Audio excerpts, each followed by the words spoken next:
Hitler इतिहास का एक खौफनाक कैरेक्टर है। किसी ने सोचा भी नहीं था कि दुनिया में खौफ का पर्याय बन चुका हिटलर इस तरह मरेगा। 20 अप्रैल 1889 को ऑस्ट्रिया के एक शहर में जन्मे हिटलर ने आतंक की नई इबारत लिखी। हिटलर की मौत 56 साल की उम्र में हुई थी। वह उस समय एक बंकर में था जिसे उसने बर्लिन में हवाई हमले से बचने के लिए बनवाया था। 10 दिन पहले उसका बर्थडे था। बर्थडे वाले दिन हिटलर आखिरी बार बंकर से बाहर आया था और सोवियत संघ की रेड आर्मी से लड़ने वाले सैनिकों को आयरन क्रॉस भेंट किया था। शाम में हिटलर की पार्टनर ईवा ब्राउन ने एक छोटी पार्टी रखी थी, लेकिन उस पार्टी में कोई नाजी लीडर नहीं आया था। अपनी मौत से पहले हिटलर एक बात अच्छी तरह जान चुका था कि जर्मनी हार पक्की है। आइए आज हिटलर की मौत की खौफनाक कहानी जानते हैं। हिटलर ने भले ही आतंक का साम्राज्य कायम किया हो, लेकिन खुद भी डरता था मामूली चीजों से। उनमें से एक है बिल्ली। वैसे सिकंदर, नेपोलियन, मुसोलिनी और हिटलर, इन सभी को बिल्ली से डर लगता था। वह दूसरे के हाथ में ब्लेड देखकर डर लगता था।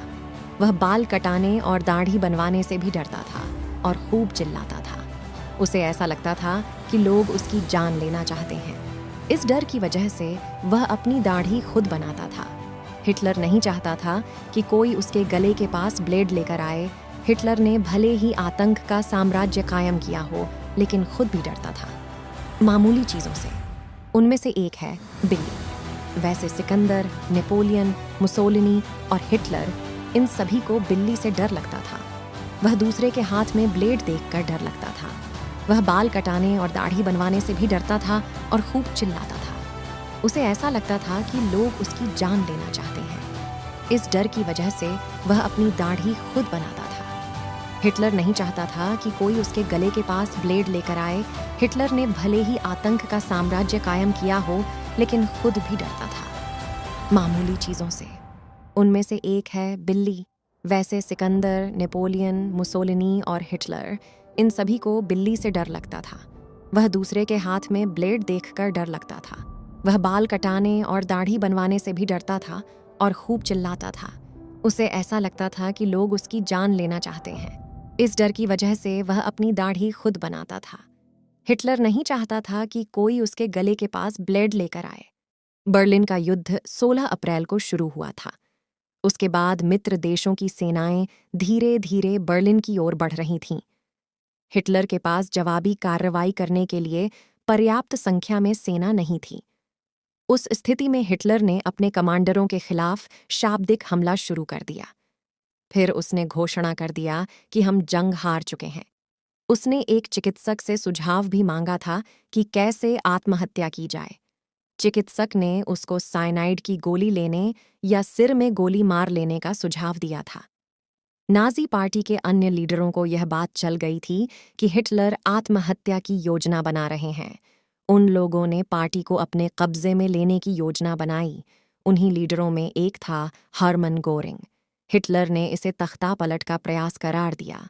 उन्होंने गोरिंग से इस्तीफा देने या सजा का सामना करने को तैयार रहने को कहा।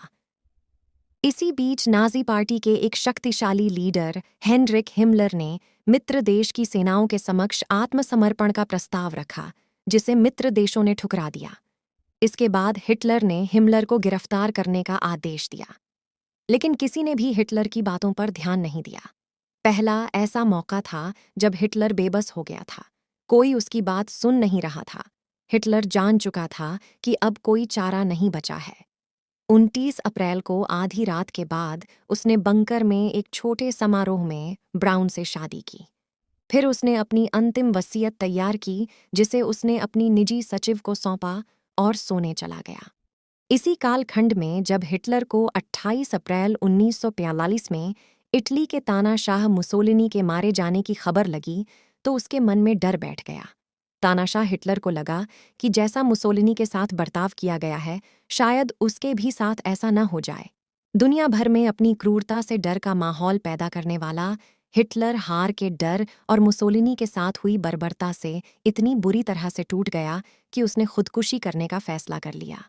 सोवियत सेनाओं के पकड़ में आने से पहले ही उसने खुद को बंकर में बंद कर लिया और पकड़े जाने के डर से उसने गोली मारकर आत्महत्या कर ली। हिटलर ने जिस दिन हत्या की उसके चंद घंटों पहले उसने अपनी प्रेमिका ईवा ब्राउन से शादी रचाई थी। हिटलर किसी कीमत पर नहीं चाहता था कि वो गोली मारने के बाद जिंदा बचे, इसलिए गोली मारने के साथ साइनाइड की गोली भी चबा ली थी। इसके अलावा उसने अपने वफादार हेंज लिंगे को आदेश दिया था कि वह उसके शव को जला दे, ताकि उसके साथ वैसा कुछ न किया जा सके जो मुसोलिनी के साथ घटा था।